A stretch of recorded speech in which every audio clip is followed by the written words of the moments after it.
में भी तुलसी दल के पत्ते डाल के हम लोगों ने रख दिए। मैं बहुत एक्साइटेड हूँ आज देखने के लिए, क्योंकि ये साल का आखिरी चंद्र ग्रहण है और इसमें बिल्कुल इसे वैज्ञानिकों ने इसे ब्लड मून का नाम दिया है। जैसे आप देख सकते हैं अभी तो सफेद रंग का है और मैं इसे देखने के लिए बहुत ज्यादा एक्साइटेड हो रही हूँ, क्योंकि मुझे देखना है कि किस तरह से लाल रंग का रहेगा। और ये बिल्कुल पूर्ण चंद्र ग्रहण है, तो बहुत ज्यादा अच्छा लगने वाला है। अच्छा, जिस तरीके से चंद्रग्रहण लगा तो अशुभ भी माना जाता है, किस तरीके से आप लोगों ने सावधानियां बरती इसको लेकर? जी, अशुभ माना जाता है, लेकिन मैं एक शिक्षक हूँ और इसलिए मैं इस तरह से तो नहीं संदेश दे सकती। ये अच्छा रहेगा, हमारे वैज्ञानिकों को भी इस पे काफी रिसर्च करने का मौका मिलेगा और ये बहुत ही ज्यादा एक्साइटेड लग रहे हैं हम लोग तो। और हाँ, कुछ लोग हैं जो हम बूढ़े पुराने रहते हैं, वो लोग इसे अशुभ मानते हैं, तो वो लोग देखने के लिए भी मना करते हैं, लेकिन हमें तो बहुत मजा आता है देखने में।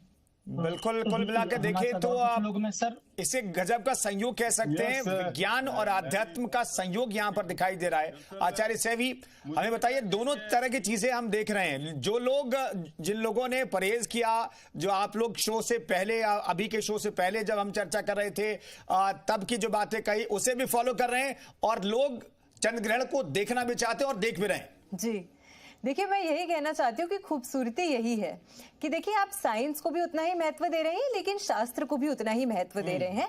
और ये भी कहना कि हम सिर्फ एक ही पक्ष को महत्व देते हैं, ये भी गलत है। क्यों? क्योंकि आपने बाकी सब सूतक के समय जो जो फॉलो करना है, भोजन पहले ग्रहण करना है, या फिर मंदिरों के कपाट बंद करने हैं, या फिर आपको जो भी आपके मानसिक जाप है वो सब करने हैं, वो प्रक्रिया तो आप फॉलो कर रहे हैं। लेकिन उसका जो एक सेकेंड पार्ट है जो आपको हम सजेस्ट करें हैं कि आपको नहीं देखना चाहिए ये चंद्र ग्रहण, तो वो आप जो हिस्सा है वो फॉलो नहीं कर रहे हैं। देखिए, सबसे महत्वपूर्ण चीज ये होती है कि ये जो खगोलीय घटना है जिसमें पृथ्वी, चंद्रमा और साथ में सूर्य जो है वो एक ही एक्सिस में आ जाता है, और जिसकी वजह से जो एग्जैक्ट किरणें हैं, क्योंकि चंद्रमा को जो रोशनी है वो सूरज की किरणों से ही प्राप्त होती है। जब पृथ्वी बीच में आ जाती है तो कहीं ना कहीं वो जो पूर्ण रोशनी है वो चंद्रमा तक नहीं पहुंच पाती है।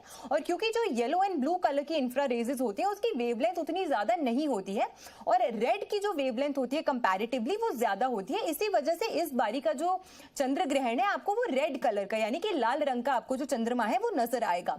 लेकिन इसका मतलब ये भी है कि वो जो इंफ्रा रेज होती है वो किसी ना किसी तरीके से आपको शारीरिक या फिर मानसिक पीड़ा जो है वो प्रदान करती है। आज आप उस चंद्र ग्रहण को अपनी नंगी आंखों से, नेकेड आईज से या फिर दूरबीन से, टेलीस्कोप से, अन्य किसी पदार्थ से देख तो रहे हैं, लेकिन इसका जो आपको अपने जीवन में प्रभाव देखने को मिलेगा वो आने वाले कुछ दिनों में दिखेगा। क्योंकि 45 दिनों तक जो चंद्र ग्रहण का प्रभाव होता है वो नजर आता है, और वहीं सूर्य ग्रहण का जो प्रभाव होता है वो 3 महीने तक आपको नजर आता है। तो जैसे कि मैंने स्टार्टिंग में ही पहले भी कई बार ये बात बोली है कि चंद्रमा जो है वो जल का नेतृत्व करता है, जो सुनामी तक लेकर आ सकता है, जो बड़े बड़े ज्वार भाटा लेकर आ सकता है। तो क्या आपके शरीर में जो जल तत्व है उसको वो प्रभावित नहीं करेगा? अवश्य करेगा। तो इसी वजह से अगर आप दोनों दृष्टिकोणों को सही तरीके से समझते हैं और दोनों की महत्वता को, उसका वर्णन जैसे किया जाता है उसकी महत्वता को अगर आप समझते हैं और फिर कोई कार्य करते हैं तो आपको लाभ भी होता है और साथ के साथ आप उसके नकारात्मक प्रभाव से भी बच सकते हैं। बिल्कुल। आचार्य